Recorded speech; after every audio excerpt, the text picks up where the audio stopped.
রাজধানীতে স্বস্তির বৃষ্টি। কয়েকদিনের তীব্র গরমের পর বৃষ্টিতে জনমনে কিছুটা স্বস্তি মিলেছে। স্কুল শিক্ষার্থীরা হঠাৎ বৃষ্টিতে ভিজিয়ে নিচ্ছেন তাদের।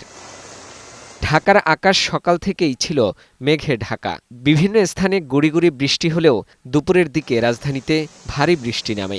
সময়টা সামান্য হলেও রাস্তায় পানি জমে যায়। কিছুটা ভোগান্তিতে পড়তে হয়েছে রাজধানীবাসীকে।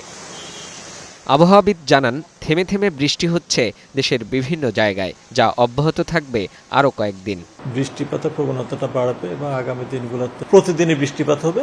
তবে বৃষ্টিটা একটানা হবে না, তাতে স্বল্প মেয়াদী বৃষ্টিটা হবে। আবহাওয়া অফিস বলছে, এপ্রিল মাসের স্বাভাবিক সময়ের চেয়ে 23 ভাগ বৃষ্টি কম হয়েছে।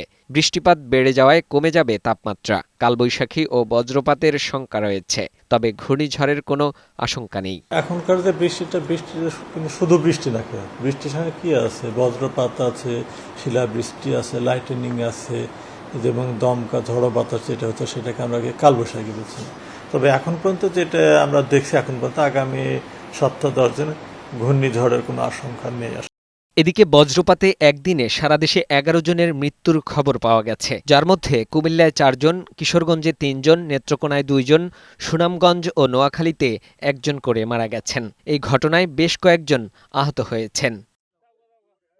আবহাওয়া অধিদপ্তরের পূর্বাভাসে বলা হয়েছে, রাজশাহী, পাবনা, যশোর, কুষ্টিয়া, ফরিদপুর, ঢাকা, ময়মনসিংহ, কুমিল্লা, নোয়াখালী এবং সিলেট অঞ্চলের ওপর দিয়ে সোমবার সন্ধ্যার মধ্যে 60 কিলোমিটার বেগে ঝড় ও বজ্রসহ বৃষ্টি হতে পারে। এজন্য নদীবন্দরে সতর্কতা জারি করা হয়েছে। ফাহিম মুনাইম, বৈশাখী সংবাদ, ঢাকা।